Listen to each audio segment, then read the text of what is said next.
dar la clase sábado mañana, chicos. Yo estoy todavía medio... Vamos a tratar de hacer un repaso rápido, así, de todo. Y si tienen alguna pregunta o prefieren empezar con alguna pregunta en particular o un repaso así general. Voy a tratar de abarcar todo. Yo tengo un PowerPoint que agarra todo, que es lo que puse ahora. Lástima que no podemos proyectar nomás, pero voy a ir diciendo rápido y ustedes me pueden ir interrumpiendo, ¿verdad? Entonces, nuestra materia se llama...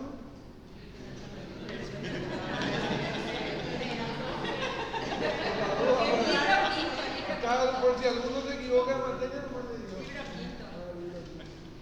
Bueno, entonces tenemos que partir.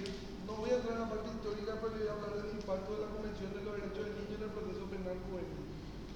La Convención de los Derechos del Niño, como le dije más de 1 millón de veces, se incorpora como ley al sistema positivo paraguayo a través de la 57/90. A partir de ahí, en el año 1990, la Convención está incorporada como ley de la República de Paraguay. Y la Convención para mí tiene, como les dije, 6 artículos fundamentales. El 2, el 3, que es el interés superior del niño, el 6, que es el derecho a, no es la dignidad, es la, dígame con la Convención, el 12, que es el derecho del niño de ser oído, el 37, que es todo lo referente a pena inhumana, cruel, degradante, se prohíbe la pena de muerte, la prisión preventiva debe ser utilizada siempre como último recurso, y el 40, donde se habla de las cuestiones procesales, ¿verdad? El 40, 40.1, 2, 3, 4, 40.4, que dice, por ejemplo, en el 40.3, que insistí mucho, que de ahí viene una cuestión fundamental que después va a impactar en el Código de la Niñez y la Adolescencia, específicamente en el libro quinto, que es el 40.3, que dice que todo proceso donde esté incluido un adolescente que cometa una infracción a la ley penal, una infracción a un crimen o un delito, debe ser tratado por un fuero especializado, con leyes especializadas, y por operadores especializados. Ese 40.3 nos consagra a una cuestión que es muy importante, o nos lleva, mejor dicho, que es al principio de especialidad. ¿Por qué es importante? Porque este proceso penal juvenil o penal adolescente es un proceso especializado, donde a la persona se la trata de manera diferente porque está en una etapa de formación, de crecimiento, de desarrollo. Ese principio de especialidad también se desprende del 40.3 de la Convención de los Derechos del Niño. Lo interesante acá es que también de la Convención viene el interés superior del niño. El artículo 3 de la Convención consagra el interés superior del niño, que después se plasma en la Constitución Nacional. Le decía en clase, en el artículo 54, que dice que la familia, la sociedad, el Estado velarán por todos los intereses y que los niños alcancen sus derechos y garantías en el mayor tiempo posible, bla, bla, bla. Y en el último párrafo dice: el derecho del niño tendrá carácter prevaleciente sobre otros derechos. ¿Eso qué es? El interés superior del niño, puesto ¿dónde? En la Constitución Nacional. O sea que tenemos la Convención 90, Constitución 92, plasma el interés superior en el 54 y en todos los otros derechos, ¿verdad? Tener el derecho a la salud, a la educación, igualdad de oportunidades que están en la Constitución, que también obviamente le afectan al chico.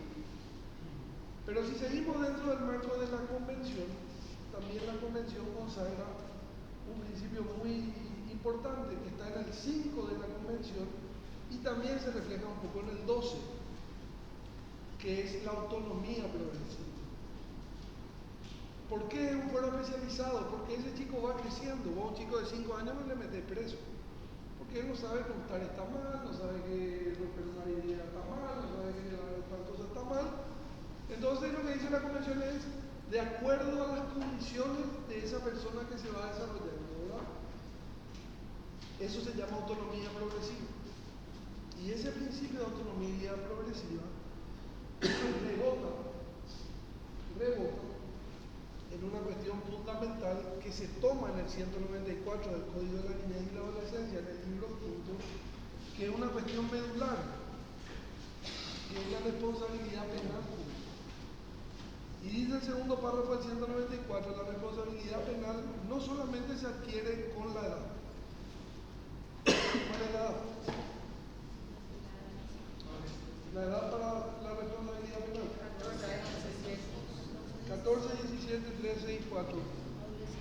Pero te dice que tienes que tener madurez psicosocial. ¿Qué significa la madurez psicosocial? Que vos tuviste que haber tenido un desarrollo progresivo acorde a la edad que tenés. Vos podés tener, decíamos en clase, 17 y matar a una persona y no entender que matar está mal. Por eso yo necesito un estudio de madurez psicosocial para determinar que vos comprendes la antijuridicidad del hecho que estás cometiendo.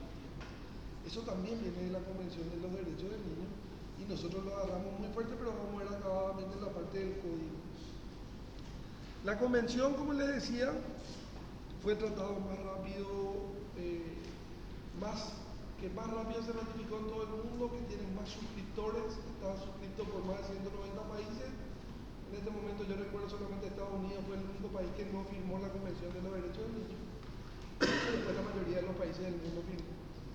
Pero también la convención se destaca por una cuestión, que no solamente tiene medidas penales, sino que tiene medidas económicas, sociales, culturales y también administrativas, ¿verdad? Eso está en el artículo 4 también de la convención. ¿Verdad? O sea, la convención no solamente se preocupa por la sanción, sino que se preocupa por el bienestar en general de la víctima, ¿verdad? Por eso es importante que se entienda la convención como un instrumento que realmente regula el trato a la niñez, adolescencia y infancia, no solamente en el marco penal, sino en todo en general. La convención tiene 3 protocolos facultativos, para los que quieren un poco más lejos. Protocolo facultativo contra el primero, dijimos en clase. La convención, como ya es un instrumento vigente, se regula otra vez con 3 protocolos facultativos. Un protocolo que regula todo lo referente a niños soldados, ¿verdad? Se llama protocolo facultativo sobre participación de niños en conflicto armado, protocolo facultativo sobre la venta, prostitución y pornografía infantil, que van complementando a la convención. Y el último que se dictó en el año 2019, el protocolo facultativo para todo el tema de las nuevas tecnologías, las TICs. Eso no le voy a preguntar por el estilo, nomás para que ustedes sepan. Una cosa que dije en clase que yo creo que no entendieron: ¿cómo pongo en marcha la convención? ¿Cómo se pone en marcha la convención? Porque yo les decía en clase, el Pacto San José de Costa Rica, que también es ley 1/89 del Paraguay, tiene un mecanismo de control que es la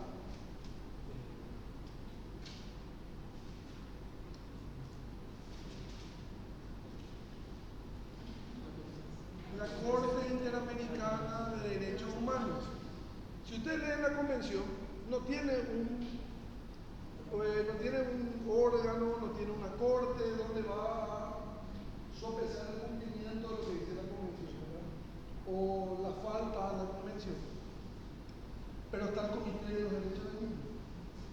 Y el Comité de los Derechos del Niño, ahí no quiero ser mentiroso con ustedes, cada 3 o 4 años hace un estudio de cada país en la aplicación de la Convención de los Derechos del Niño y que dicta observaciones generales. Hoy en día estamos en la observación general número 27, por ejemplo, la que regula la justicia restaurativa. Entonces, la que hace el Comité de los Derechos del Niño, viene una denuncia contra Ecuador.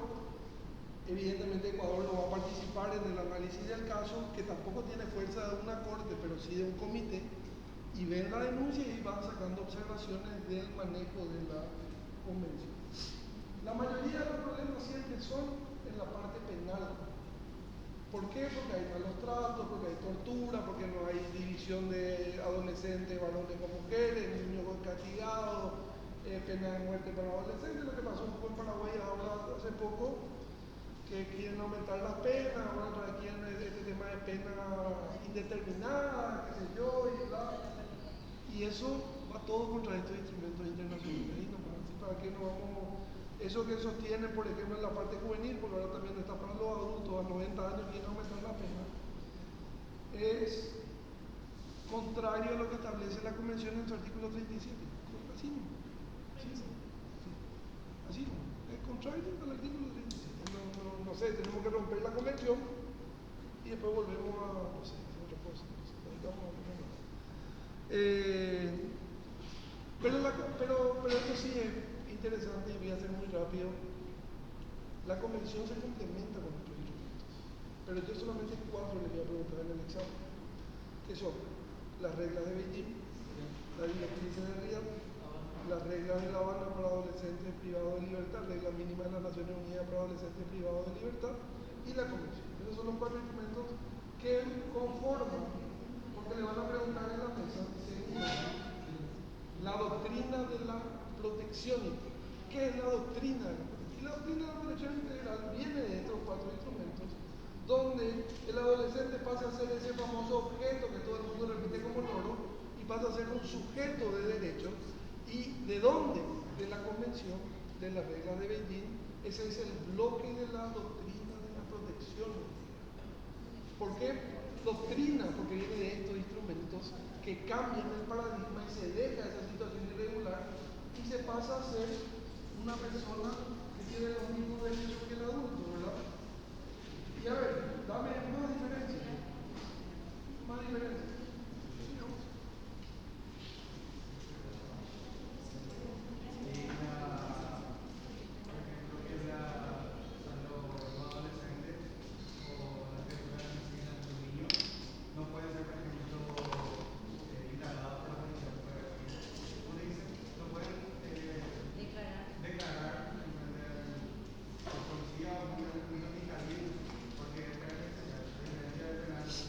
No, eso ya es una cuestión mucho más procesal, pero está bien.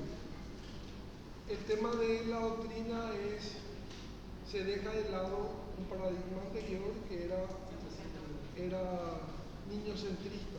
O sea, todo se basaba en proteger al niño, en amarle al niño, y eso le privaba de sus derechos. O sea, yo le quería tanto que le protegía, vos matabas, yo te protegía, vos gustabas, yo te protegía, vos te escapabas de tu casa, yo te protegía, vos tenías novio, yo te protegía. Entonces, se le escucha al niño, ¿no? No, eso es ahora, pero lo que yo te estoy diciendo anterior. La doctrina de la situación irregular. Sí, que el niño era un objeto de protección, no había luego, el fuero penal juvenil no se llamaba penal juvenil, se llamaba correccional. Cuando yo era juez, ese era el tema, era juzgado penal adolescente, ¿verdad? Y antes se llamaba correccional, porque lo que nosotros hacíamos era corregirle. Entonces esta es la doctrina anterior, ahora no. Ahora vos cometés un hecho punible y respondés penalmente. Solamente que su responsabilidad va a ser atenuada, la responsabilidad penal es atenuada en un procedimiento especial, lo que tiene pena. El que mata va a guiar una pena. Eso es lo que yo creo que ustedes entienden también de esta historia. No es que acá hay impunidad. Vos matás, hay una pena, una sanción, una medida acorde a la reprochabilidad de tu conducta, pero obviamente mucho menor a la de los adultos, porque yo lo que estoy protegiendo, ¿qué es? Su educación. Bueno, eso tienen que manejar, pero vamos a volver a tocar. Entonces tenemos las reglas de Beijing de 1985, que protegen las reglas de Beijing. Habla de la forma de procesar al adolescente. Eso es muy importante. Cuando les toque la bolilla de los instrumentos internacionales, obviamente, van a decir la regla de Beijing fueron sancionadas en 1985, la regla de Beijing incluso sirvieron de base para la elaboración de la Convención de los Derechos del Niño en 1989 y les recomiendo dos reglas.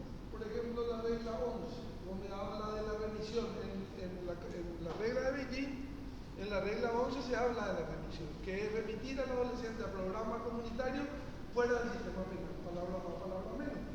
Para que no sea muy escueta la respuesta, no me leí. Entonces, cuando lees la regla de Beijing, si no te querés complicar, regla 1, regla 2, más o menos sabes de qué habla.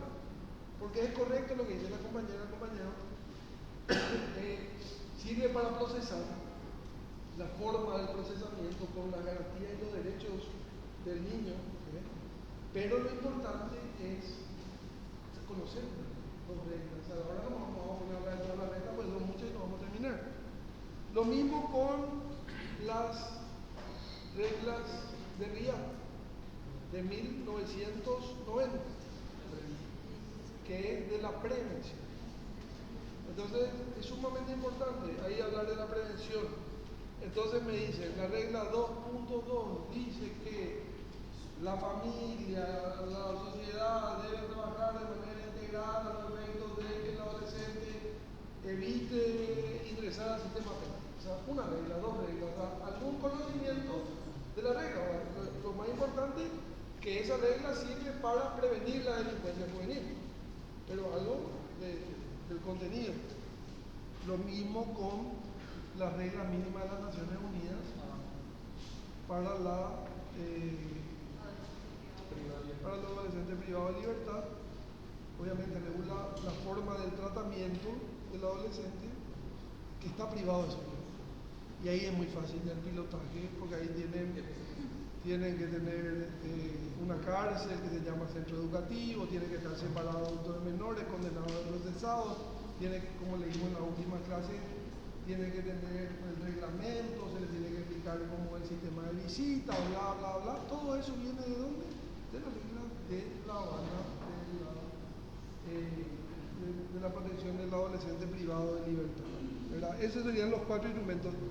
No sé si hay alguna pregunta con relación a eso.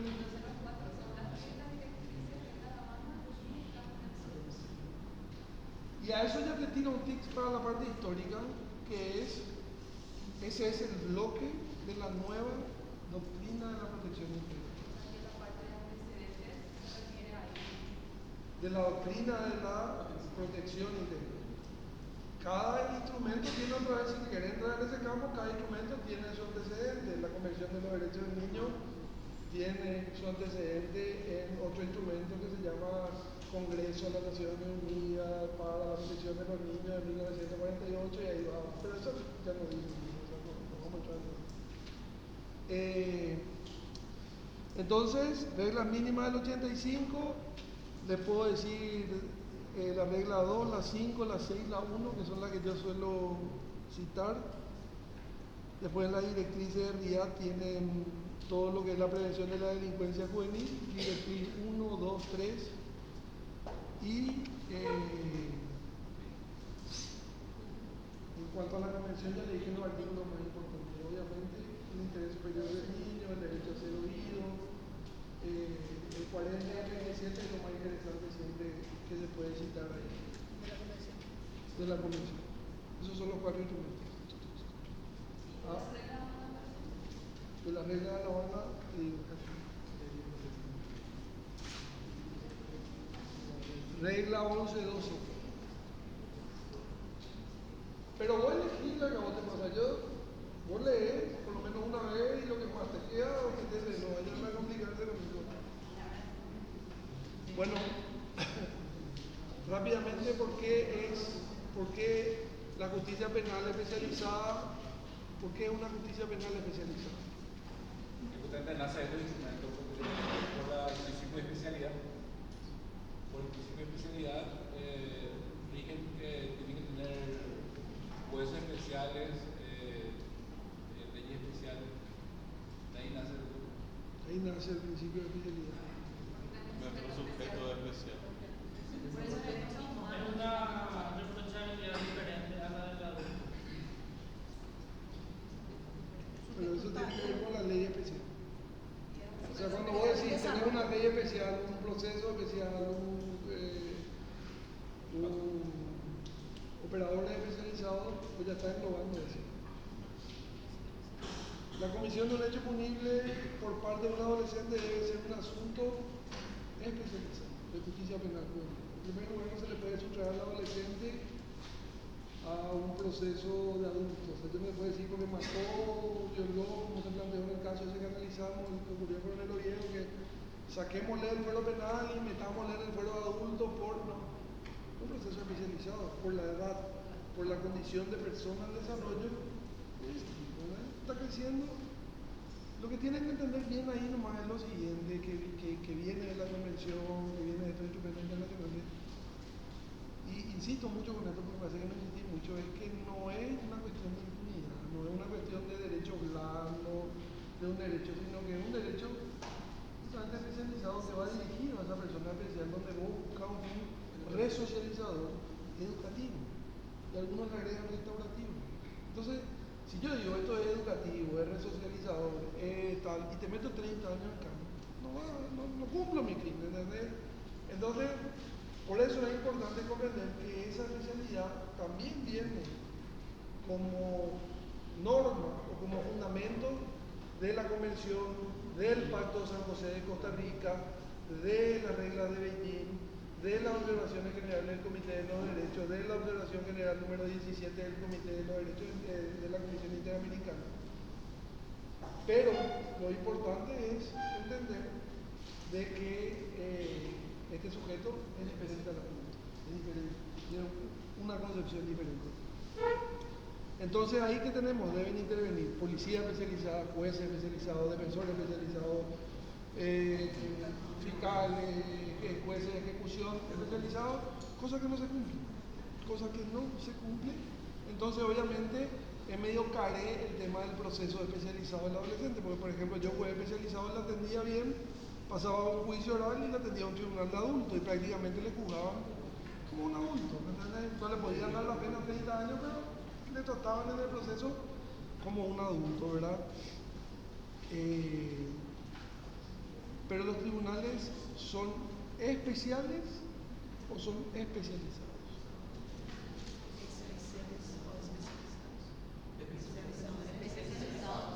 ¿Seguro? ¿Por qué? No es ahora, sí, fundamental tu respuesta. No tiene nada que ver. ¿Especiales o especializados? Especializados. Los tribunales especiales están prohibidos por la Constitución Nacional. Estos son especializados otra vez con relación al sujeto, no porque se creen al solo efecto de condenarle, sino porque el tratamiento, y ahí entramos otra vez a los jueces, fiscales, bla, bla, bla. Entonces tenemos jueces en procesos especializados, no especializados.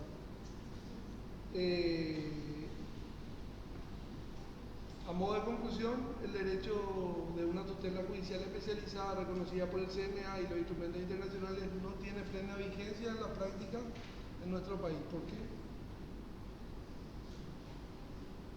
Bueno, a modo de conclusión de la anterioridad, el derecho a una tutela judicial especializada, reconocida en el Código de la Niñez y la Adolescencia, y en los instrumentos internacionales no tiene plena vigencia en nuestro país. ¿Por qué? Porque no existe juzgado especializado. O sea, la tutela efectiva que yo te tengo que dar cuando cometes un hecho punible no existe. ¿Por qué? Porque no tengo los instrumentos, los hombres, los gestos para cumplir la historia. Dale. Sí, en el caso, por ejemplo, el de Coronel Oviedo, que tuvo tanta repercusión en los medios, sale que el estudio psicosocial del... No, vamos a entrar en eso, tranquilo.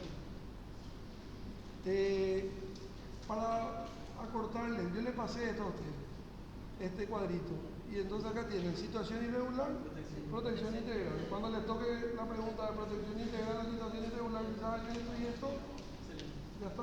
Para pasar nomás le muestro, yo ya le había pasado esto. Entonces, situación irregular, van a tener que decir, se le decía menores, eran objeto de protección, se le trataba como incapaces, como inimputables, no importaba su opinión, era asistencialista, en cambio el otro eran niños jóvenes, se protegen sus derechos, eran sujetos, se escucha su opinión. Eso yo creo que ustedes ya saben, ¿verdad? Para ir dejando, pregunta, esta bolilla es medio argel, pero tienen que saber, la que habla de los órganos especializados. O sea, lean nomás esa bolilla, porque ahí siempre suelen patinar. Parece muy fácil, no me acuerdo la bolilla de memoria, pero hay una bolilla que habla así, Corte Suprema de Jurídica, Tribunal de Apelaciones, y todo eso ya dimos en clase, van a encontrar del 222 al 230. Cortito, resumido, facilito. 222 al 230. ¿Cuál es la función de la Corte Suprema de Justicia? Tratar casación especializada del 221, 224, por ahí está. ¿Qué hace el juez de garantía penal adolescente? ¿Qué hace el fiscal adolescente? ¿Qué hace el defensor adolescente? Hasta el 230, que es la función de la policía. Porque parece una bolilla muy fácil, pero es especializada. O sea, la policía tiene la misma función que la policía para adolescentes, pero como alguien dijo al inicio, no puede ordenar, no puede detener a ley de un adolescente. La bolilla 8 puede ser de la Constitución Nacional. No, del CNA, del Código de la Niñez y la Adolescencia. Del Código de la Niñez y la Adolescencia. De las instituciones, pero lean el Código de la Niñez por el principio de especialidad. A mí no me interesa que vos vengas a hablarme de lo que dice la Constitución o el Código Procesal Penal en el 259, que dice funciones de la policía. Perfecto. Sabemos cuáles son las funciones de la policía, pero hay un artículo donde te detalla el 230 que dice que es lo importante que haga la policía en adolescentes, ¿verdad? O sea, con clave de especialidad. Entonces, el 222, Corte Suprema de Justicia, 223, Tribunal de Apelación Penal de la Adolescencia, 224, Juzgado Penal de la Adolescencia, 225, jueces, fiscales, defensores, cuáles son sus requisitos en el fuero penal juvenil, requisito para ser juez, fiscal, defensor en el fuero penal juvenil. Entonces tienen que saber los requisitos. El 226, juez de ejecución, 227, juzgado de paz, fiscal en los procesos de adolescencia, 229 de defensor público y 230 de las funciones de la Policía Nacional en los procesos penales juveniles. Esto suele salir en esta bolilla mucho. Empezamos ahora. 2169-03, Código de la Niñez y la Adolescencia, ¿verdad? La ley 2169, perdón. 2169-2003 te define niño, adolescente y adulto. Niño de la concepción hasta los 14, adolescente de los 14 a los 17 y adulto a partir de los 18 para arriba. ¿Por qué es importante esta ley? Porque te define la palabra adolescente, porque ni en el Código de la Niñez, ni en la Constitución, ni en la Convención te define adolescente. Si la Convención te define en su artículo 1, le dije muchos niños hasta los 18 años. Solamente en los efectos penales y en el proceso se crea esta ley 2169, porque vos vas a ser niño siempre hasta los 18 años. Ahora, el Estado, por una cuestión de política criminal, tiene que fijar una edad de inicio de la responsabilidad penal y de inicio del proceso como adulto o de ausencia de responsabilidad penal, que nosotros fijamos a los 14 años. Entonces eso se regula en esta ley a partir de la adolescencia. Por debajo de los 14 es, si le preguntan, el niño de 13 años, la mamá que mató a 7 vacas, y después le metió un tiro a su tía, y tiene 13 años, no tiene responsabilidad penal, no se puede hacer nada penalmente. A partir de los 14 empieza la responsabilidad penal que está establecido en la ley 2169. Acuérdense de eso, la ley 2169. Entonces tenemos primero el artículo 192 del Código de la Niñez y la Adolescencia, que establece las condiciones materiales y especiales de la responsabilidad penal. Para la aplicación de este código, la condición de adolescente debe darse al momento de la comisión del hecho punible. Te pongo un ejemplo.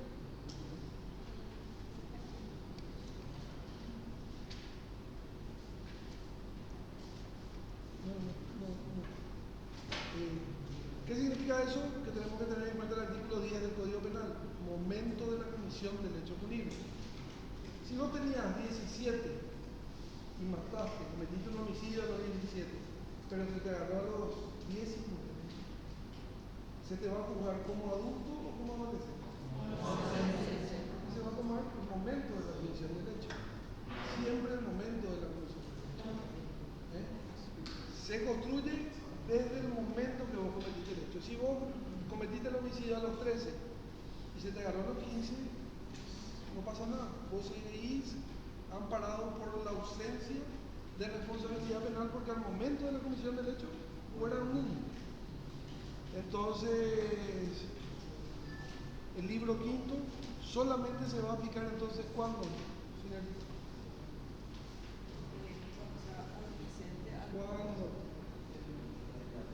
¿Cuándo? ¿Y cómo? Bien, pero ¿cómo se traduce eso? ¿Cuándo se va a aplicar el libro quinto? ¿Cuándo van a sacar su libro quinto? Cuando un adolescente cometa una infracción que la ley. Eso está en el 192, cuando un adolescente cometa un hecho punible. Si no guardan su libro quinto en el cajón, entonces sacan cuando comete un hecho punible. Pero ¿qué es lo que tienen que comprobar? Que sea adolescente. Ojo con eso. Que no sea niño y que no sea... que no tenga un desarrollo. No, eso es. Primero la edad. Y que no sea adulto al momento de la comisión del hecho. Entonces, lo importante, constatar de que esa persona sea adolescente al momento de la comisión del hecho para poder empezar a usar la ley penal, que en este caso sería el libro quinto. Entonces, para la aplicación tiene que darse la edad al momento de la comisión del hecho. El 192, vamos a desglosar un poquitito rápido, habla de un sujeto pasivo diferente que es el adolescente, ¿verdad? Y tenemos que tener en cuenta el momento de la comisión del hecho punible, artículo 10 del Código Penal, que cita luego el 192. Cerrado el 193, especialidad total, te dice que de manera supletoria puedo usar el Código Penal y procesal penal siempre y cuando la norma especializada no me determine algo diferente. ¿Qué significa eso? Que todo, siempre, en todo momento o siempre voy a usar la ley especializada primero. Si la ley especializada me dice no hay acá forma de pedir un allanamiento, me voy a ir al Código Procesal Penal y ahí voy a utilizar el allanamiento del Código Procesal Penal. Pero siempre voy a utilizar la ley especializada. Eso es lo que dice el 193. Porque el proceso penal juvenil es autónomo e independiente. Es un proceso autónomo e independiente. O sea, se rige por su ley, así como dice el 40.3 de la Convención, leyes especiales. Si la ley especial dentro de esa autonomía no prevé algo, ahí tomo la ley general, la ley de los adultos, el Código Penal, procesal penal y todo lo demás, ¿verdad? Solo se aplica el Código Penal y procesal penal con carácter supletorio cuando el Código no disponga algo distinto, ¿verdad? Ese es el 193. 193, matamos dos pájaros de un tiro y nos vamos al 231. El 231 te dice exactamente la misma cosa, dice de las normas aplicables. El procedimiento de un adolescente por la realización de un hecho punible será regido por las disposiciones del Código Procesal Penal en cuanto este código no disponga algo distinto. Entonces siempre te habla de manera procesal. A ver quién estuvo atento en clase, Camila. ¿Qué pasa a partir del 231 en el Código de la Niñez y la Adolescencia? Porque hay ¿Por qué hay un 193 y por qué hay un 231 que básicamente parecen que te dicen la misma cosa? Te hablan de la supletoriedad. ¿Viste? Uno te dice, si no encontrás, si no agotás en el código, te podés ir al otro. Penal y procesal. Y el otro te dice, si no encontrás tampoco en el proceso, te podés ir al código procesal penal. ¿Cuál es la diferencia? Que ya le dije en clase. Procesal penal. El 193 hace a la parte de fondo del derecho penal de fondo. El 193 te dice código penal. Fíjate que ahí están las penas, la responsabilidad penal, es mucho más. Pero es un poco amplio el 193 porque vos a veces cuando manejas el derecho de fondo tenés que utilizar también el código procesal. Entonces te da la opción de que uses el penal y el procesal penal o todo lo que quieras. Pero en cambio a partir del 231 es solamente la parte procesal. Poner en movimiento las normas penales, es el proceso. El del 231 yo le dije en clase que anoten ahí en su código arriba, son una de las poquitas reglas procesales que tiene el código. El 231, el 232, el 233, el 234 son reglas procesales. Por eso lo que el 231 te dice será regido por las disposiciones del Código Procesal Penal. Te aclara bien. ¿Te va al 427 o te va al Código Procesal Penal en general? Claro, porque el 427 es un procedimiento especializado, correcto, pero vos podés usar todo el Código Procesal Penal, ¿verdad? No es que solamente el 427 también, es todo el código. Quiero hacerle nomás esa aclaración, no se vayan a complicar, sino que la idea del 193 es la parte de fondo y el 231 es la parte procesal.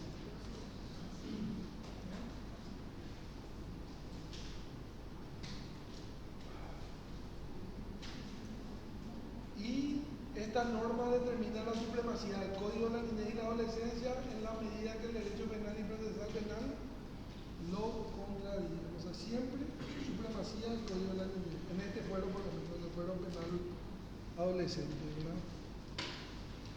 Esto ya no, la jurisprudencia no. 194. Acá está. Rápidamente. 192, 93, 94. ¿Qué cosa? La responsabilidad penal. El adolescente es responsable penalmente cuando cumple dos requisitos: edad más madurez social. La edad se regula en el 194. ¿Qué te dice el 194? La responsabilidad penal se adquiere con la adolescencia sin perjuicio de la irreprochabilidad sobre un hecho emergente del desarrollo psíquico incompleto, de más causa de irreprochabilidad prevista en el artículo 23 y concordante del Código Procesal Penal. Entonces, primer elemento que se pide es si tenés la edad. Ya dijimos el 192, tenés que tener 14 a 17 años. Eso es cómo se comprueba, señora, con la cédula o la partida de nacimiento. Chao. Que está en el 427, inciso primero, también procedimiento especial para adolescentes. Pero no se completa con esa la historia. La historia te remite a un segundo párrafo del 194 que dice, no, si vos tenés 14 y 17, este proceso especializado no está conforme. Necesitamos saber cómo vos estás cognitiva y volitivamente, de conocimiento y voluntad para cometer el ilícito, el crimen, el delito, lo que fuere.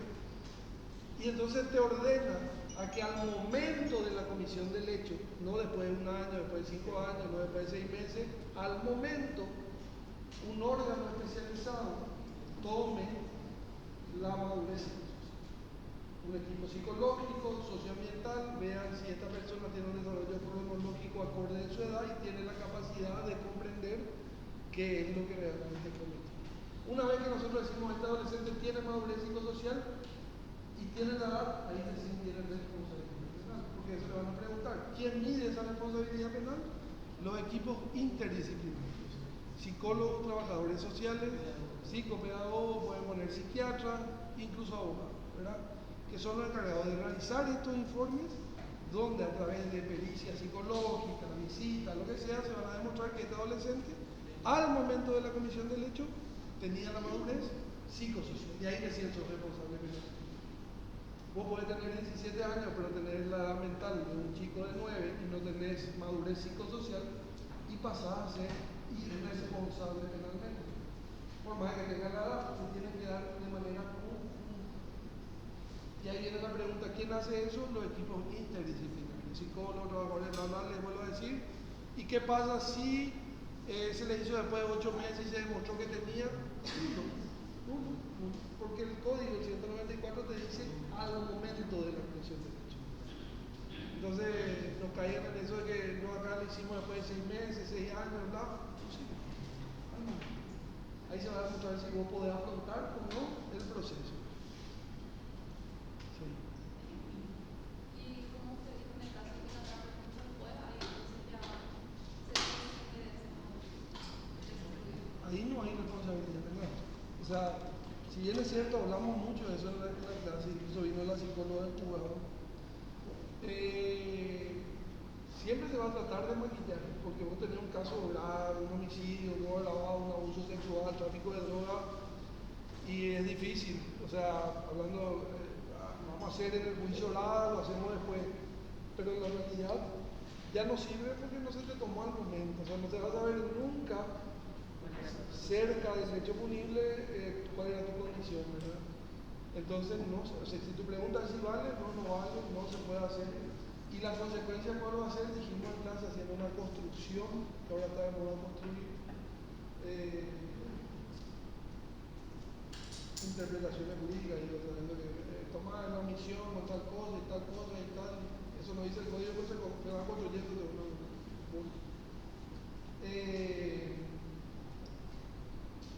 No se puede. No sé cuál es la primera.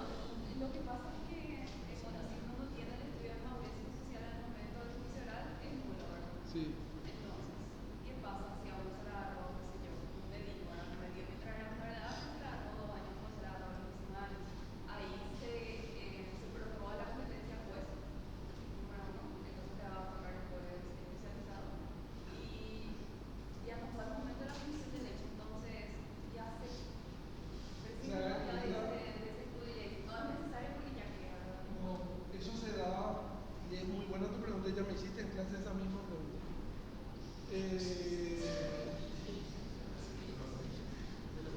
La prórroga de la competencia cuando cumplí 20 años es el único caso donde muere la utilización del estudio psicosocial. O sea, si vos cometés el hecho de los 17 y yo te imputo a los 20, ahí yo te voy a procesar como un adulto, pero voy a mantener la pena de 8 años de adolescencia en virtud del artículo 10 del Código Penal. Pero en el primer párrafo del 217 te dice que la prórroga del juzgado se va a prorrogar, valga la redundancia, hasta los 19, cumplir 20, ¿verdad? 18, 19, 20, casi 20, ¿verdad? Hasta el último día 19. Y ahí va a ser un problema. Yo dije eso, lo sigo diciendo, porque ocurre lo que vos decís. El tipo comete el tráfico de droga, se le declara la rebeldía o no aparece en el proceso y se le agarra cuando tiene 19. Y evidentemente ya pasaron 3 años, o 2. ¿Y qué se hace en ese momento? Se le hace el estudio mal al momento que se le pone a disposición del juez.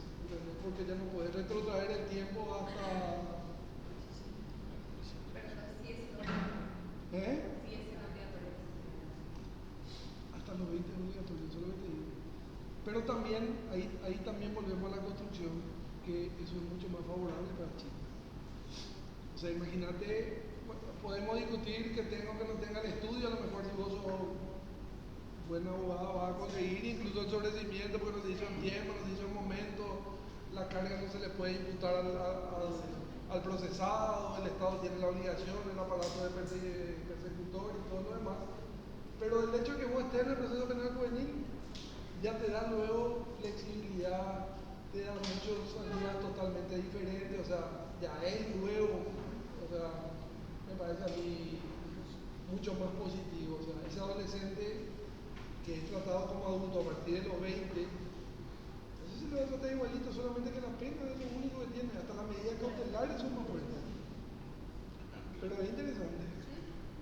¿Hay algo más? Doctor, una consulta. Entonces, ese informe es vinculante para el proceso, para tomar la decisión de totalmente. Totalmente.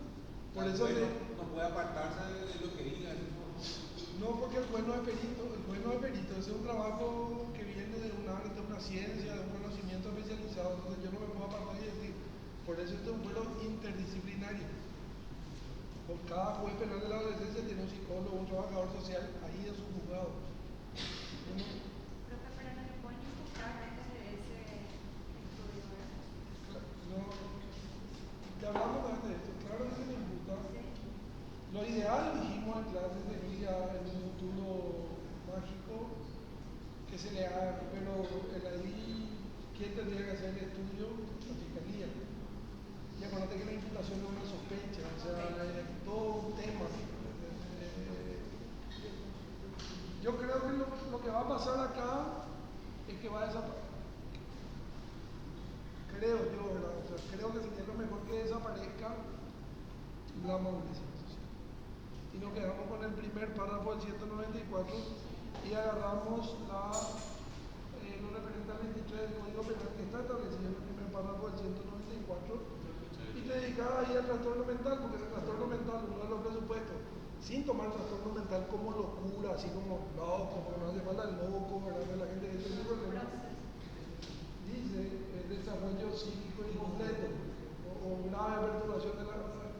Entonces, porque vos otra vez, y eso le digo, y ya le dije también, yo te puedo declarar a vos con madurez psicosocial, pero después ella viene y me dice, no, está bien, en ese momento él tenía madurez psicosocial, pero ahora tiene una grave perturbación porque consume 40 balas de chepi por día, 50, y entonces le vamos a dar procedimiento de 23, pero va a ser responsable penalmente, va a ser típica la conducta, va a ser antijurídica la conducta, pero no va a ser reprochable y le va a terminar, no van a dar medida otra vez.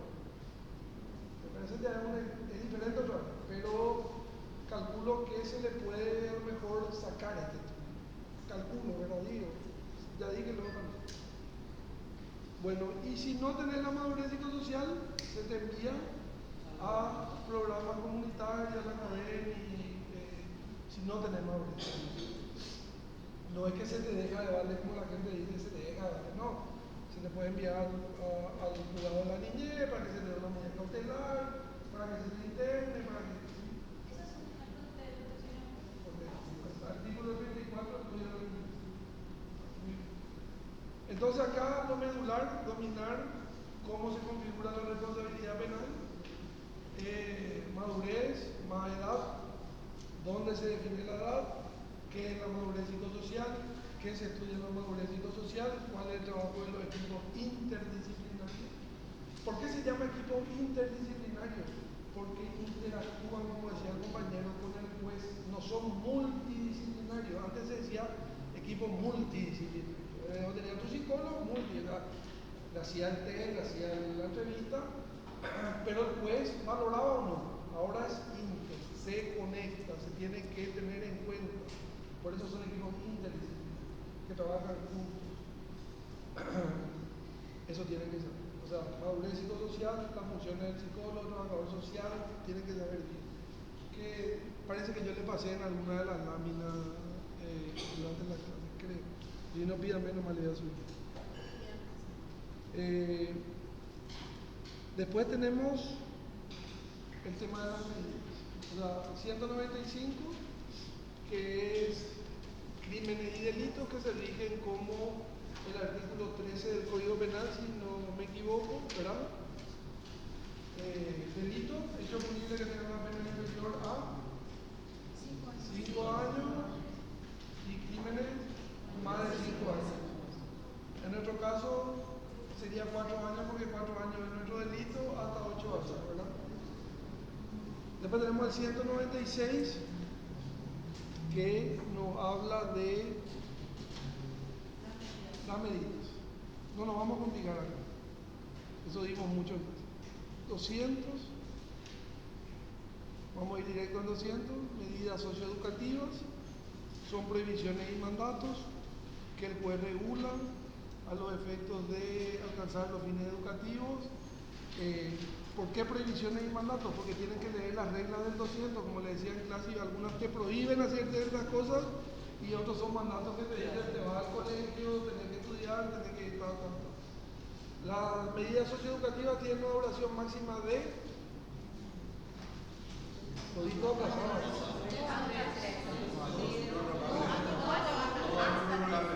Bueno, la medida socioeducativa puede durar hasta que... O sea, correcto, se quiere decir, duran 2 años y pueden ser prorrogadas por 1 año más. Eso es importante, saber el plazo de duración y el 219 que te dice que la medida socioeducativa, y me parece que el 201 puede ser modificada, revocada, cambiada, siempre y cuando se alcancen los fines por los cuales fueron dictados. Y me confundo con el 219 porque el 219 dice una cuestión importante, políticamente cuando traje el código. Dice que la medida socioeducativa en todos los casos muere a los 20 años. En todos los casos. A los 20 años. El chico cumple 20 años y ya no puedo seguir con medidas socioeducativas. O sea, ponerle que yo te di tu medida socioeducativa cuando vos tenías 18 años. Y en teoría tiene que durar hasta los 21. Pero cuando vos alcanzar los 20 años, dice el 219, cesarán en todo momento. O sea, la medida socioeducativa tiene que terminar a los 20.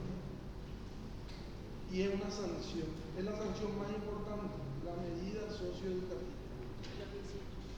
El adolescente de 18 años de edad, una medida socioeducativa vigente será revocada cuando no exista necesidad de su información por razones de cumplimiento de sus objetivos. No, eso el juez va a revisar la medida socioeducativa cuando en el caso que diga yo le voy a revocar, le voy a cambiar o le voy a dejar sin efecto, pero lo que yo quería resaltar es que obligatoriamente va a parar a los 20.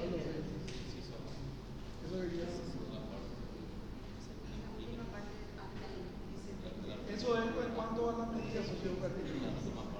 Y como son sanciones, solamente pueden ser consecuencias de... Como la medida socioeducativa es una sanción, pero es una pena, una medida, una pena, puede ser consecuencia de una condena. Todas las medidas son como consecuencia de una condena. Yo tengo que declarar la reprochabilidad de la persona y ahí recién le voy a dar socioeducativa, correccional o privativa de libertad. Pero no al aire. No, todavía no entramos ahí, esas son medidas cautelares. Sí, pero esas no son sanciones, esas son cautelares. Entonces, esta tiene que haber un juicio oral o un procedimiento abreviado donde yo haga el análisis de reprochabilidad y ahí te doy 2 años de socioeducativa. Pueden durar hasta 3 años y en todos los casos van a cesar los 20 años. Después tenemos las medidas correccionales, artículos 204, 203 y 204, que son prohibiciones, que son amonestación y imposición de ciertas obligaciones. Tienen que saber bien en qué consiste la amonestación, que es el llamado intenso a la atención del chico en cuanto se desvíe el proceso, y las obligaciones que tienen carácter compositivo o de reparación del daño. Ahí se busca la reparación del daño. Fíjense que una de las obligaciones es pedir disculpas personalmente a la víctima, reparar el daño a la víctima, tratar de reparar el daño comunitario, pagar, pero ese pago, y esto tienen que saber, nunca puede exceder la capacidad del adolescente. Yo no le puedo decir al chico, vos me robaste el iPhone 16 que cuesta 11 millones, por decir un monto, no día. Y la víctima dice, yo quiero 11, y el chico le dice, no, yo tengo 3 de mi ahorro, bueno, ahí, o sea, no podemos sobreexigirle al adolescente para que repare el daño, porque se supone que el chico está trabajando, está estudiando. Porque no sería discriminatorio también. Sería discriminatorio los padres más pudientes del Bueno, claro, y justamente eso, terminan en la mayoría de los casos los padres pagando, ¿verdad? Después, estas serían las correccionales que no tienen plazo. Si ustedes leen bien los artículos pertinentes de la correccional, son de una sola vez. ¿Entendés? Te condeno a la correccional, te amonesto, medio te reto, ahí como dice el 203, así llamados de atención que nunca hice. Y después te impongo estas obligaciones, de pagar a la víctima tal cosa, de pedir disculpas a la víctima y limpiar a la plaza de Durango. Chao, no hay plazo. Ahora, el juez a lo mejor le podría decir hacer tres sesiones la limpieza en beneficio de la comunidad, pintar la iglesia, cortar el pasto. Pero no hay un plazo establecido. Fíjense ahí las normas, si le preguntan cuál es el plazo de las convencionales, una vez. Y después tenemos el 206, que es la medida privativa de libertad, que tiene una duración de 6 meses a 8 años. La medida privativa de libertad de 6 meses a 8 años. Pero ¿cuál es el secreto? Ya no, el principio de subsidiariedad, cuando hablan del 196 y le toca la bolilla de medida, tienen que hablar del principio de subsidiariedad.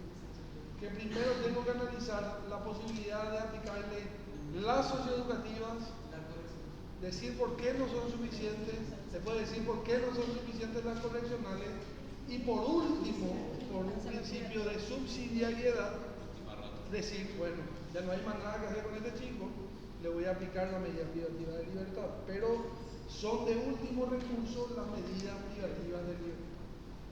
Entonces, esa gama que tenés ahí te dice, espera, poco es último recurso. Pero es buena porque no se usa casi la socioeducativa y la corrección, se usa mucho. Pero esa es la concepción del 196. Si leen el 196 y 197, te dice como último recurso. La medida tendrá carácter socioeducativo, van a buscar la resocialización y todo lo demás. Esa medida será utilizada en la responsabilidad de los ciudadanos. Correcto. Eso es lo que te marca. La responsabilidad es lo que te marca la pena. Con mayor responsabilidad dice mayor pena. Pero también, si quieren sacar 5, cuando les toque el tema de las medidas, como sanción, están estas otras dos medidas que también hablamos en clase, que son el 198 y el 202, que son las medidas de mejoramiento, vigilancia y seguridad, internación en un psiquiátrico, en un lugar de intoxicación, la cancelación del vehículo de conducir, o el 202, que es la aplicación de ciertas medidas de protección y apoyo establecidas en el 34. Entonces esas serían las 5 sanciones especializadas en el fuero penal juvenil. O sea, que esto también saldría a Claro, pero eso dijimos en clase, no quiero hablar mucho, pero es, puta, yo no voy a hacer todo el proceso como juez para después decirle, che, te voy a albergar y no sé dónde, de entrada nomás es eso. ¿Para qué te vaya a tallar para terminar con una internación en un hospital de intoxicación si es que vos sabes que el chico es adicto de entrada? ¿Para qué? Pero son cuestiones personales, está como sanción y tenés que saber así, vamos a ser positivistas, tenés que saber así. ¿Sí, nomás? Bueno, para no confundirles, estas son las sanciones, las penas. Tiene que haber un veredicto de reprochabilidad, culpabilidad. Yo para darte una sanción cantidad, yo le cuento que vos cometiste, sos reprochable. Ahora voy a pasar al elemento final, que es darte la pena, al elemento externo del hecho punible, que es la pena, la sanción, la medida, sos reprochable, culpable. Pero, eso me lo hace la cabeza, tiene que ser reprochable para medida. Pero, yo tengo otra serie de mecanismos anticipados de terminación del proceso, que están en el 241 del Código de la Niñez y la Adolescencia, bajo el artículo 241, que se llama salida anticipada del proceso, algo por el estilo, mecanismo anticipado de salida del proceso. Bueno, y te dice que vos podés terminar el proceso sin una sentencia definitiva, con varios instrumentos que también tienen que saber bien. ¿Qué son? El criterio de oportunidad, la suspensión condicional del procedimiento, el procedimiento abreviado, la conciliación, y el 241 te establece claramente la remisión del artículo 234 y el artículo 242. Esas son las salidas anticipadas. ¿Qué significa? Que no se dicta el veredicto de responsabilidad. Yo no digo sos culpable. Yo digo, espera, vos preparás el daño, le pagaste a la víctima el valor de, no sé, su radio que le robaste del auto, 300.000, te disculpó, hicieron una conciliación, el juez homologó, chao. Sale por acuerdo autointerlocutorio, no sale por sentencia de diferencia. Procedimiento abreviado en caso de una sentencia definitiva. Sí, pero es un mecanismo anticipado de salida del proceso. No te vas a recibir la pena del juicio oral, recibir antes. Donde declara culpable, por excepción. Correcto, te declara culpable, pero ¿quién se declara culpable antes que te declare culpable? Y bueno, por eso se llama abreviado. O sea, el propio imputado en el procedimiento abreviado, que tiene que leerlo nomás en el 420, 421, dice, sí, yo lo veo.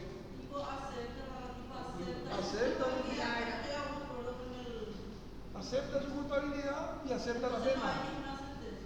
Sí, hay una sentencia, porque el juez en ese caso, como en teoría está prohibido que vos te autoincrimines en la Constitución Nacional, tiene que hacer el veredicto de reprochabilidad y decir, acá tienes esta prueba, esta otra prueba, esta otra prueba, esta otra prueba, su conducta es típica, antijurídica, reprochable, así cortito nomás se pone, no como en un juicio oral donde se desarrolla, y le condena a una pena generalmente pactada entre las partes, ¿verdad?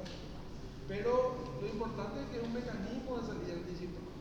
Si bien es cierto, va a declarar, tiene que declarar la reprochabilidad, vos ya pactás. La culpabilidad en cuanto a que vos decís, sí, yo hice y acepto la pena y se acorta todo el proceso de juicio oral público, no llega al juicio oral público, la etapa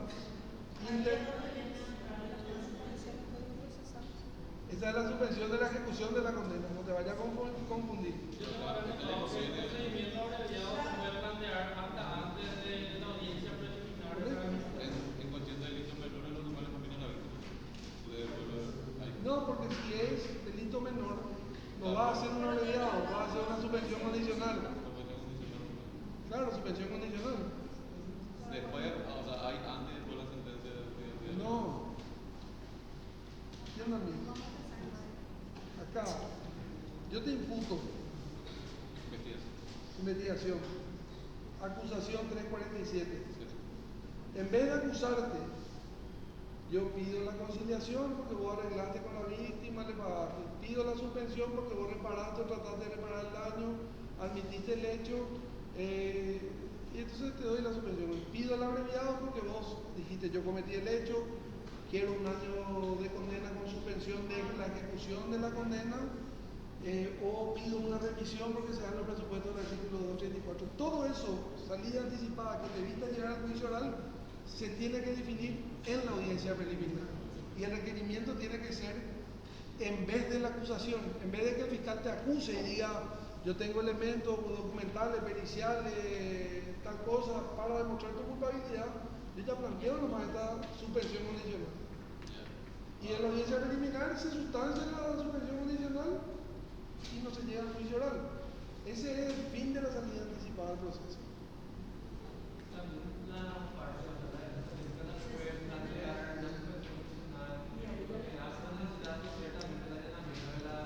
Del Ministerio Público y de la víctima.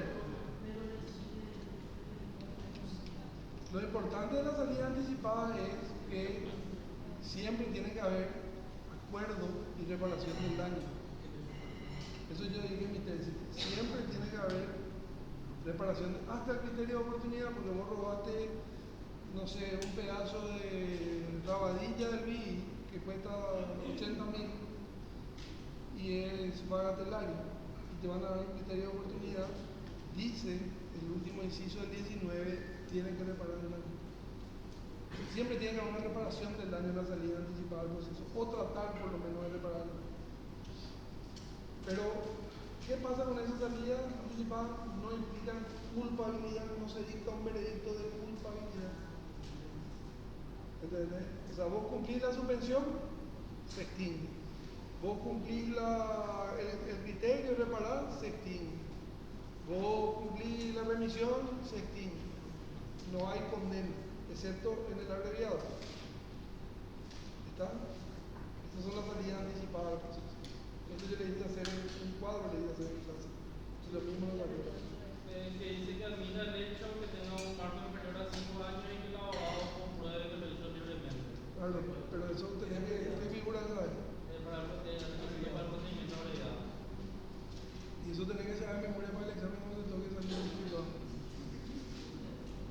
Sí. Entonces estas son las salidas anticipadas. No estamos tocando los elementos porque me imagino que cada uno vaya a leer a su casa y lo va a aprender por lo menos de memoria. Para no entender, ¿verdad? Y por último, acta de imputación, medida cautelar. Solamente hay dos medidas cautelares. Las medidas provisorias y la prisión preventiva. Artículo 232 del CNA, medida provisoria, y 233 que es prisión preventiva. La 232 es la famosa medida alternativa a la prisión, para que me entiendan bien, que se le da a los adultos. El 232 es medida provisoria. Medidas provisorias, ¿sí? Que se dan durante el tiempo que dura el proceso para garantizar el sometimiento del adolescente al mismo, para que no se escape, para que no se fugue y todo lo demás. Esa es la medida provisoria.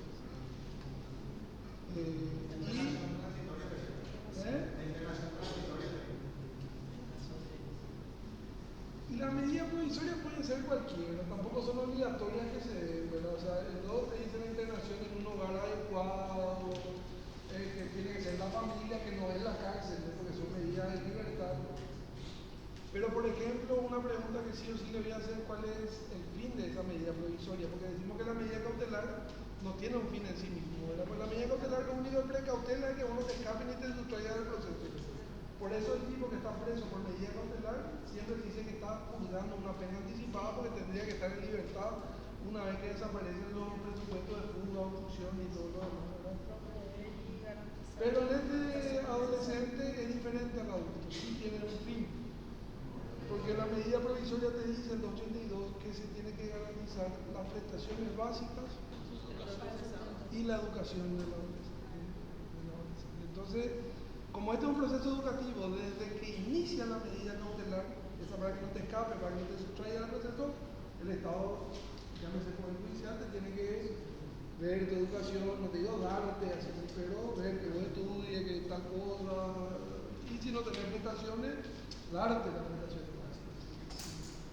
Entonces, esas son las medidas provisorias. Y por último está la prisión preventiva como medida cautelar, que es, mientras dura el proceso, antes que te dé salida anticipada y antes que te dé una condena o una medida socioeducativa, te voy a tener guardadito en el centro educativo de Itagua hasta que termine tu juicio.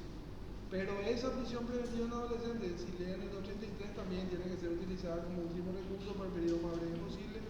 Tiene que tener circunstancias demasiado agravadas para que te metan a prisión como adolescente. Por eso te viene en Itagua o en La Esperanza hay pocos chicos porque se usa poco realmente la prisión preventiva, tratando de respetar más que nada la presunción de inocencia y todo el fin educativo. La presunción entonces de esta norma es que este menor que cometió una infracción está en una situación de vulnerabilidad, entonces nosotros como Estado le tenemos que proteger y educar mientras dura el proceso. Lo que pasa es que si plantea así es bastante, parece hasta asistencialista. Lo que pasa es que el país es tan poco desarrollado como el nuestro. Siempre se confunde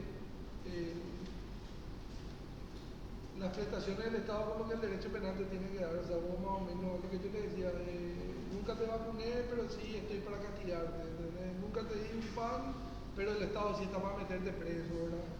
Entonces lo que el Código de la Niñez te dice, basado en la convención, es si vos captás que ese adolescente está en una situación de calle, de vulnerabilidad, sin volver a la doctrina tutelar, de tenerle como un objeto de protección, darte las prestaciones para que vos tengas una vida igual nomás. Por eso yo le decía a ella, no es que te va a pagar el colegio, ni que te vamos a seguir para que vos entres otra vez a tal lugar, pero como está en una etapa de vulnerabilidad, garantizar que desde el primer contacto que tuviste con el sistema de justicia no sea un contacto punitivo, sino que sea un contacto educativo. Eso, ¿entendés? O sea, más que nada eso, ¿entendés? O sea, que sea una cuestión educativa, no una cuestión preso te vas, ahí te vas, ahí te pudrís, ¿no? O sea, tengo que garantizar también de que vos sea la carga emocional sea lo menor posible. Entonces tenemos, repaso, medidas cautelares, provisorias y prisión preventiva, 282, 283. Salida anticipada del proceso, cuando en vez de acusar, allá al final de la etapa preparatoria, las salidas alternativas, que son 5: criterio, suspensión, conciliación, procedimiento abreviado, remisión del 234 y el 242, que son las únicas especializadas. Esas son las salidas anticipadas del proceso que están, están ahí en la bolita tirada. Doctor, consulta, al momento de, por ejemplo, si nos sale una bolilla de desarrollar las medidas, no hace falta que digamos artículo tanto, artículo tanto. Tiene que decir el artículo. El artículo tanto, por eso. Y cuando va a preguntar, va a decir el artículo más directo. De los reglamentarios que llevan. Bueno, y la salida como pena socioeducativa, correccionales, privativa de libertad, medidas de protección, apoyo y las medidas de vigilancia, mejoramiento y seguridad que están en el artículo 198. Repetime el tema.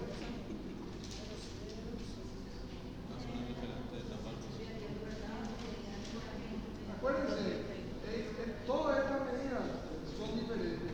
Las medidas cautelares al inicio. Las medidas cautelares que serían, repito, la medida provisional y prisión preventiva al inicio, para que no te escapes del proceso. Así le estoy poniendo palabras muy sencillas, disculpen. Para que no te sustraiga, para que no te vada del proceso. Cuando cierra la etapa preparatoria, cuando se va a hacer el requerimiento final, pueden haber salidas anticipadas al proceso. Salida anticipada al juicio oral, que son la suspensión, la conciliación, la remisión. Y si yo ya supero esa fase, me van a sancionar con una medida que pueden ser la socioeducativa, la profesional.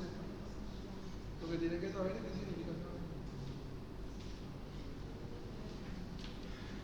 Fácil.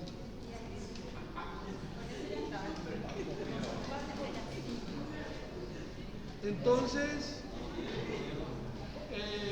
esto también les tengo que decir porque preguntan mucho en la mesa la remisión del 234 y del 242. La diferencia. Dos remisiones, la del 234 y la del 242. Entonces vos tenés que decir que la remisión del 234 generalmente se va a dar cuando se dan los presupuestos del criterio de oportunidad, artículo 19 del Código Procesal Penal, o cuando hayan sido ordenadas medidas educativas, porque tiene una O ahí, o cuando hayan sido ordenadas medidas educativas. Entonces quiere decir que si el adolescente en el momento que tiene la medida cautelar, la medida provisoria, está cumpliendo esa medida educativa, vos de persona pública puedes decir yo quiero pedir una revisión porque este tipo 6 meses ya cumplió esta medida educativa. Esa revisión del 234 es al criterio de oportunidad, acuérdense de eso.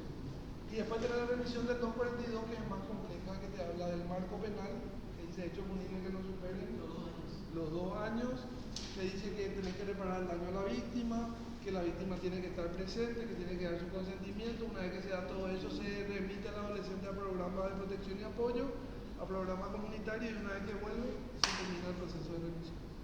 Son diferentes. Una es para hechos muy bagatellarios, que es la del 234, y la otra ya es para cuestiones que supuestamente tienen mayor entidad, pero que una vez no se aplica porque tiene la limitante del marco penal de hasta 2 años. Eso le decía en clase, hecho punible hasta 2 años que tenés exposición a peligro de tránsito terrestre, calumnia, difamación, pero tienen que leer bien las 2 remisiones, porque son las únicas salidas especializadas para adolescentes, que no son para adultos. ¿Puede explicar de nuevo, doctor, la revisión del 234, por favor? ¿Cómo se da? El 234 te dice que vas a tener que aplicar la revisión con 2 supuestos. Cuando se dan los presupuestos del artículo 19 del Código Procesal Penal, que es el criterio de oportunidad, o cuando hayan sido aplicadas medidas educativas. ¿Entendés? O sea, son 2 supuestos. Criterio o cuando vos ya vengas cumpliendo medida educativa, y ahí vos puedes solicitar la figura de la remisión al criterio de oportunidad. Y después tener la remisión del 242, que tiene bien ahí, en el 242 te explica que tenés que reparar el daño, aceptar el hecho, un marco inferior a 2 tenés que ir a programa comunitario y después recién se va a terminar el proceso. Eso es muy importante, el tema de la remisión, ¿verdad? Y acuérdense, hay también un tema que les dejo, y anoten por favor y pásenle a sus compañeros. Recursos. Porque está en el programa recursos. Recurso de apelación general contra acuerdos, autointerlocutorios, cuestiones que causan un gravamen pero que no son una sentencia definitiva, que sería la apelación especial que va contra sentencia de juicio oral y compañía. Apelación general, plazo de la apelación general 5 días, apelación general especial 10 días. Apelación general, apelación especial. Y después los dos recursos extraordinarios, recurso extraordinario de casación y de revisión. ¿Y cuáles son los presupuestos? Anoten y lean. No vamos a hablar, pero tienen que saber. Y el de casación, de acuerdo con el 244 de Y esa, por ejemplo, es una pregunta clave, porque te van a decir, vos le empezás generalmente a aplicar la casación, que para adultos es hasta 10 años, ¿verdad? Dice, una pena mayor a 10 años te da derecho a plantear la casación.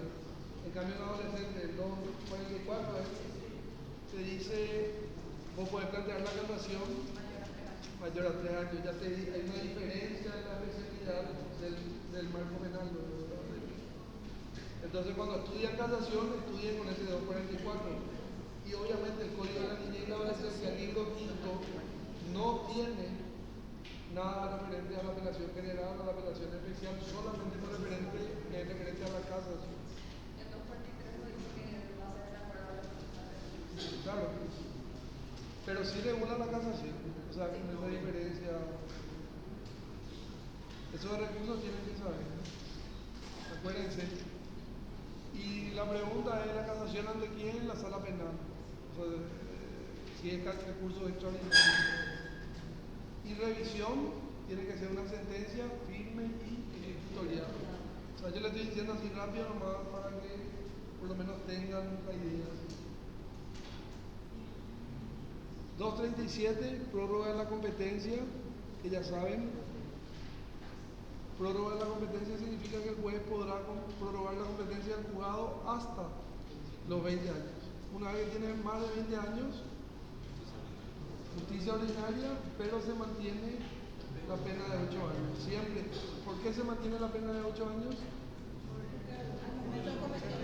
Porque se tiene, muy bien, porque se tiene en cuenta el momento de la comisión del hecho público. Muy bien. Eso te va a preguntar seguro. Entonces vos tenés en cuenta el momento de la comisión del hecho. Pero te trato como adulto ya. ¿Y qué te marca la prórroga? La imputación. Vos, por ejemplo, cometiste un derecho punible y yo te imputo después de los 20. ¿Qué pasa? Ahí ya se va dentro del ordinario. Lo que marca es el acta de imputación, porque ahí se confunden mucho los alumnos. Si yo te imputo a vos a los 17 y el proceso se alarga, chicana, qué sé yo, rebeldía, se va alargando el proceso y vos volvés a los 20 años. No es que el proceso va a pasar al sistema de adultos, no, porque ya empezó siendo adolescente en un proceso adolescente, entonces va a terminar bajo la regla del proceso adolescente. El problema se da cuando empieza después de los 20, cuando yo te imputo. Lo que marca la prórroga de competencia es el acta de imputación. No importa, vos tenías 17, yo te imputé a los 17. Te fuiste a la primera audiencia, te di medida provisoria y después desapareciste hasta los 20. Volvé a los 20, no pasa nada. Sigue el proceso en el Código Penal juvenil. ¿Se entiende lo que quiero decir? Hay uno mayor de 20 años que...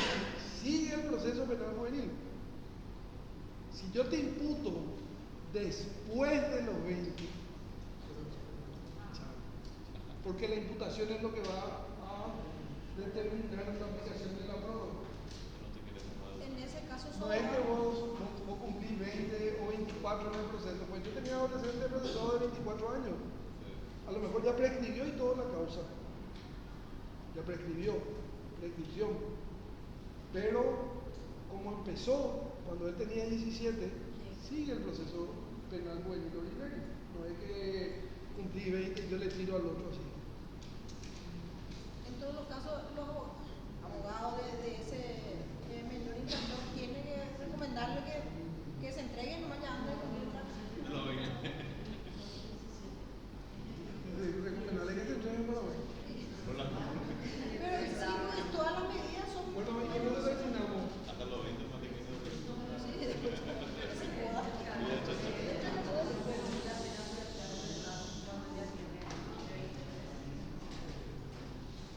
La pena privativa de libertad. Ah, no, eso está en el código de ejecución. Siempre ese artículo nunca me acuerdo de memoria. Tienen que buscar en el código de ejecución, que ya me preguntaban varias veces, que el tema de que hasta los 22 años vos podés permanecer en el centro educativo. Cuando cumplís más de 22, ya te pueden mandar a un centro de adultos, ¿verdad? Eso no, no tiene que ver con la imputación, eso tiene que ver ya con el... No, está en el código de ejecución.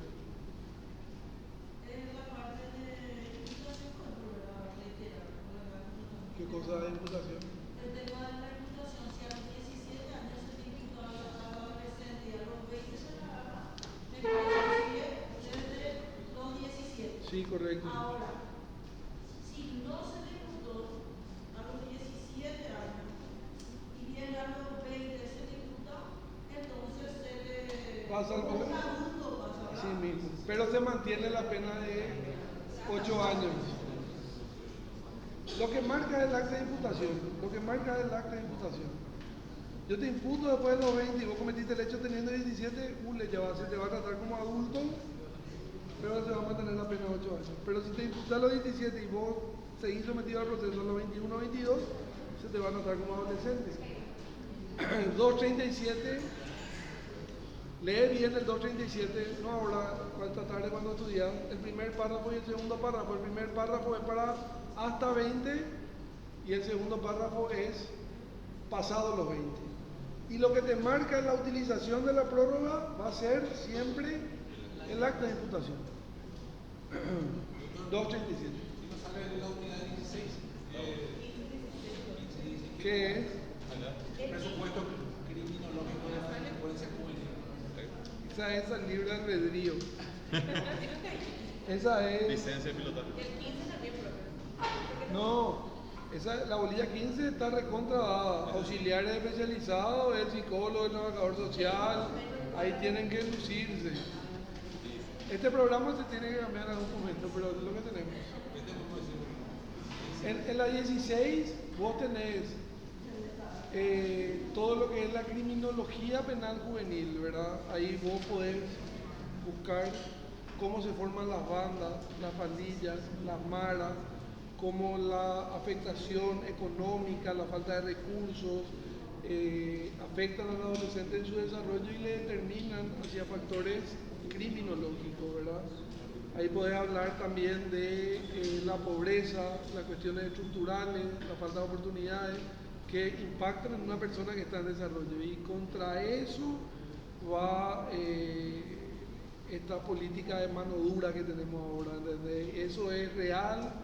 Acá la bolilla te dice, es una ciencia, estadística, temperatura y todo eso, vos te divagas lindo.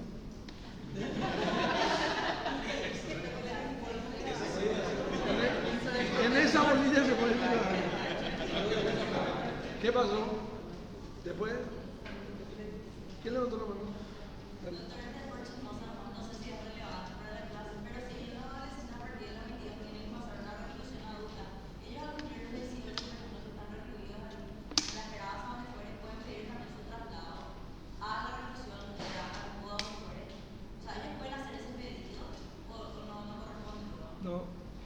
No, porque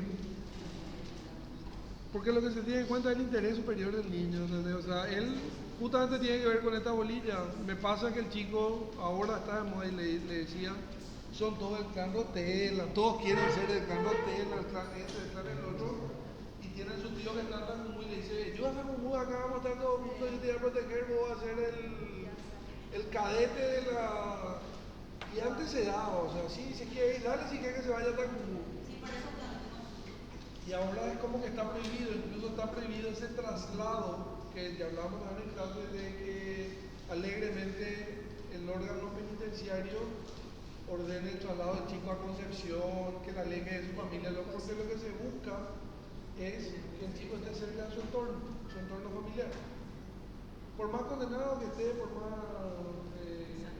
No se va a cumplir la idea de educarte con... ¿Qué cosa? Al determinar la medida de privación de libertad, la idea es que se eduque en el centro educativo. Más cercano a su Aunque domicilio. tenga 18, 19, Hasta los 20, 22. 22. Hasta 22. Sí. No se va a cumplir, o sea. No se va a cumplir si le mandaba a uno. Bueno, y para cerrar, último, muy importante que también es una bolilla del 427. 427 procedimiento especial para menores del Código Procesal Penal. Ahí es donde se establece claramente que el adolescente solo puede declarar ante el juez, no declara ante el fiscal, que el adolescente no puede ser detenido por el Ministerio Público, solo puede ser detenido en flagrante comisión del hecho punible o por orden del juez. Se determina, por ejemplo, la no publicidad del juicio oral, que no es un relato menor, es un tema importante. El juicio oral no va a ser, tiene que ser reservado, no solamente con la familia, hasta ahí. Es público para las partes, pero privado. Privado para terceros, muy bien. Y se habla de la división obligatoria del juicio, el acompañamiento, pero tienen que saber porque eso es importante. Y ahí hay un procedimiento que a algunos que vienen a tomar el examen les gusta, que es el 427 primer inciso, que es cómo se determina la edad en caso de que no tenga cédula de identidad y todo eso, que dice que se tiene que nombrar un médico forense, dos psiquiatras, no me acuerdo bien cómo es, que es todo un proceso de tratar de alcanzar o saber aproximadamente la edad de ese joven, ¿verdad? Pero acuérdense de la duda. Siempre que haya duda, van a estar a favor del adolescente. Eso me parece. ¿De qué? 427 Artículo 2 procesal. En caso de duda sobre la edad de una persona, se determina cuando si entre niño y adolescente, la condición de niño. Y entre adolescente y mayor de edad, la condición de adolescente. Perfecto. Entonces, siempre que tienen duda va a estar a favor del adolescente. Siempre que tienen duda entre el condenado, siempre va a estar a favor de la persona. Eso tienen que saber. Entonces, de 427 tienen que saber las reglas especiales. La declaración del adolescente solamente ante el fiscal.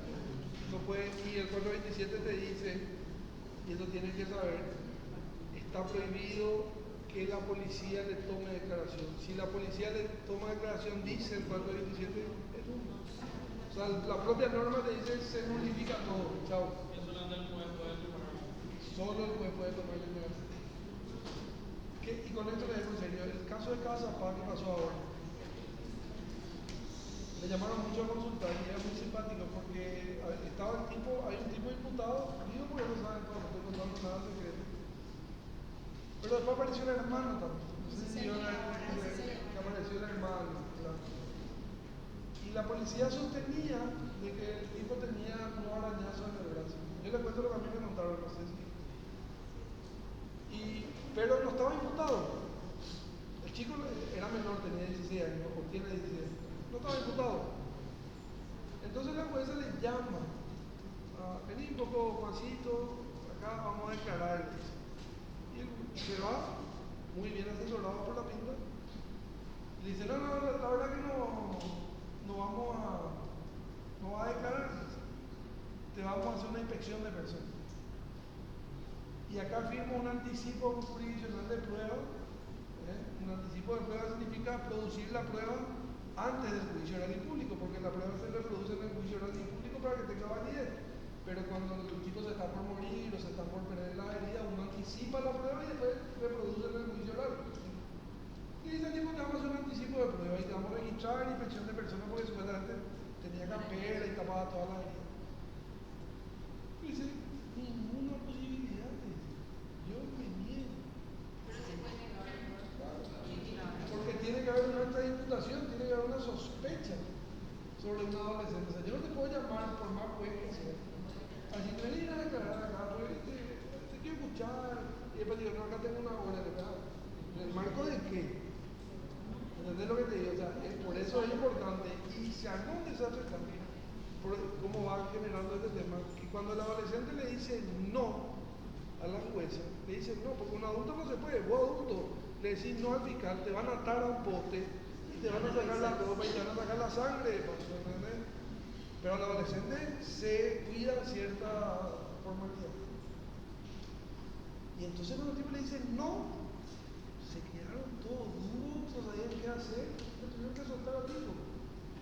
Entonces yo le digo, si ustedes quieren realmente inspeccionarle, hacer lo que quieran, imputarle. Si vos tenés elementos, tenés policía que te dicen, le vimos, tiene, se le fue, imputale. A lo que quiero llegar es una protección que tiene el adolescente.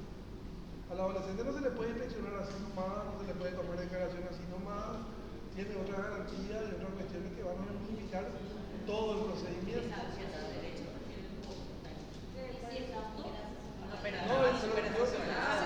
Yo sabía súper bien y dudaron demasiado, ahí no había que dudar tanto, ya lo habían imputado de entrada, no dejado tanto tiempo.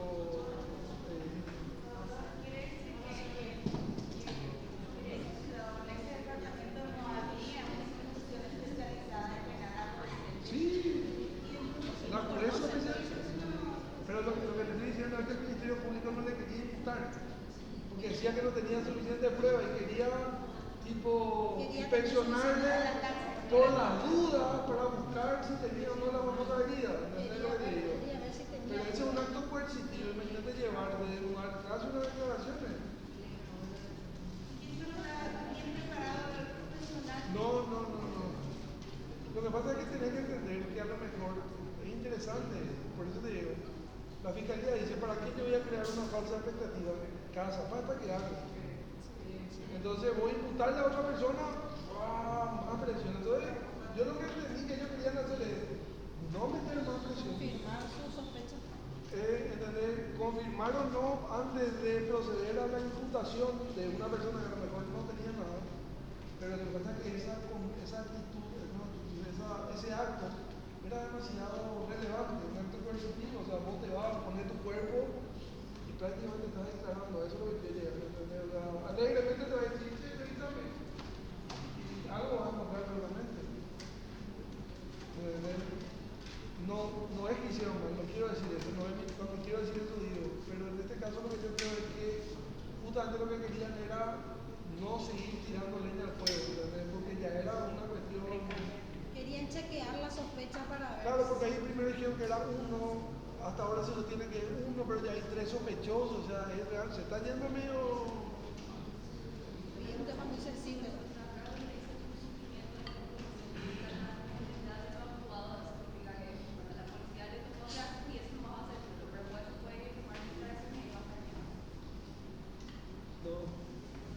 Pero la declaración ante la policía, una confesión, por lo general, yo le mostré una resolución de mi juzgado, te notifica todo. O sea, porque vos cuando confesás contás, compré la pistola, me fui la pistola, traje en tal lugar, mi socio tal, fulanito estaba ahí, me esperaba una moto tal, todo eso no es solamente el acto, todas las consecuencias de tu declaración son unas. Y no es que vas a salvar así, anulo esto y te llevo al juzgado para que declare lo mismo. Chao, completo. No es que se salva así, en la mayoría de los casos no se va a salvar llevándole a declarar a donde corresponde, porque los datos que vos tomaste en su declaración en la policía son confesiones. O sea, que en el momento en que el policía le interrogó al doctor Páez, ahí ya. Chao. O sea, que la policía te puede cumplir tu proceso porque